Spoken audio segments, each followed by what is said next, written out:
You're listening to the Patenting for Inventors podcast with registered patent attorney, Dr. Adam Diamond, founder of Diamond Patent Law, the #1 source for securing your intellectual property needs. Now, here's your host, Adam Diamond. Hello and welcome to the Patenting for Inventors podcast, episode 42, Introduction to Different Kinds of Patent Objections.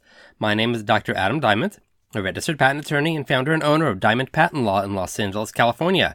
I can be contacted through my website at diamondpatentlaw.com, that's D-I-A-M-E-N-T, patentlaw.com, or if that's too hard to remember, you can get to it through patentingforinventors.com, that's patentingforinventors.com, or call me at 424-281-0162.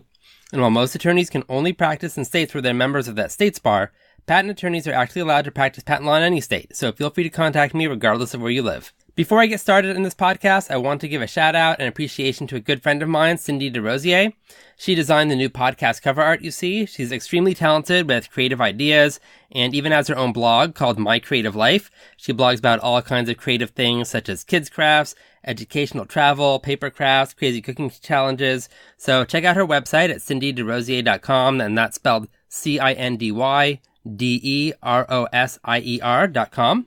She also co-authored a book with me about patents called What Would Jesus Patent, which is a really fun book we put together about all kinds of inventions people have made related to Christianity, such as Christmas tree patents, baptism-related patents, Easter egg patents, communion patents, and all kinds of other things you probably would never think would have a patent. And as long as I'm talking about patent books, I did write another book with fun inventions called Kosher Patents, which is all about Jewish-related patents, such as inventions related to various Jewish holidays, Shabbat, even patents related to circumcision. You can get either book on Amazon and just find them by either typing in Kosher Patents or What Would Jesus Patent. I'm also in the middle of writing another one on patented inventions related to Islam, so hopefully that will come out in the near future. Okay, so back to getting your own patent. Last episode, I went over some common patent rejections, and in this episode, I'm going over some common patent objections. So why are there these two different things, rejections and objections, when it just means that at this point, you can't get a patent for something yet? And it may mean little practical difference for most people. You have to fix both of them if you want your patent to ever get issued. But the legal difference is important. Basically, it comes down to who you're allowed to appeal to if you ever want to fight it. If you get a rejection like the ones I talked about in the last episode, you appeal to the Patent Trial and Appeal Board.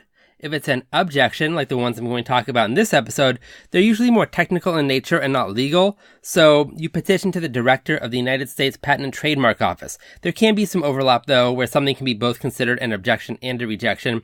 Either way, you have to fix them. Objections are usually made for non-substantive matters.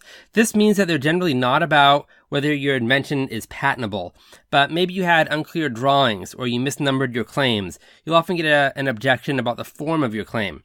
One kind of objection that in a way can be good is if you get an objection to a claim because it depends from a rejected claim. Now what this means is, let's say you have a mechanical pencil, and in claim 1 you claim a mechanical pencil that has parts A, B, and C. The examiner finds an exact pencil having parts A, B, and C, so it will issue a rejection for claim 1, and it will be a 35 U.S.C. 102 rejection. That's the part in the code. But let's say in claim 2 you wrote, the mechanical pencil of claim 1 further comprising D, and D is some other part. And let's say the examiner really thinks that adding that new part D makes your invention patentable. The examiner can't just issue your patent even though they found something that is patentable because your first claim has been rejected. So what will happen is that you'll get an objection to claim 2 because it depends from a rejected claim, but otherwise it's allowable. What the examiner is basically saying is that he or she can't accept claim 2 because claim 1 is rejected, but if you rewrite claim 1 to include part D of the mechanical pencil, then the examiner will allow it.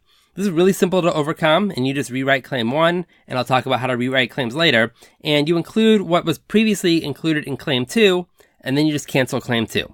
If you do this, then you've overcome the rejection, and you've made the objection moot by canceling claim 2, and your patent should be allowed. You'll often see objections to drawings if you don't do them right. If you didn't follow all the right rules of the drawings, they'll get objected to, such as if your drawings didn't have clear and crisp lines. Let's say in your description you label the part with reference number 32, but you never put number 32 in any figure, you'll get an objection. Maybe your abstract is too long, you might get objections for spelling errors. Lots of times objections are easy to overcome by just fixing up typos or renumbering claims or providing clearer drawings, but sometimes they can't be overcome for a variety of reasons, and I'll go over when objections can be a big problem and whether they're a relatively minor thing to fix. I'll go over some specific scenarios about how to fix objections in later episodes, but for now, just know the general difference between objections and rejections. And now we can move on to the next episode about handling your first substantive correspondence that you'll get from the patent office about your application. And this is called an office action. If you want help with drafting your patent application, you can contact me through my website at patentingforinventors.com. That's patentingforinventors.com, or call Diamond Patent Law at 424-281-0162. I'm Adam Diamond, and until next time, keep on inventing.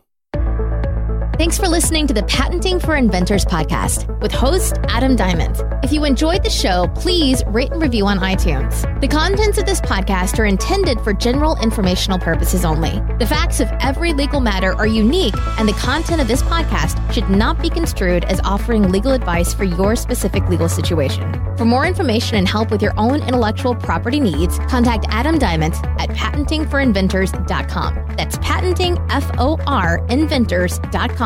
Or call Diamond Patent Law at 424-281-0162. The preceding information may be considered an attorney advertisement and does not establish any attorney-client relationship.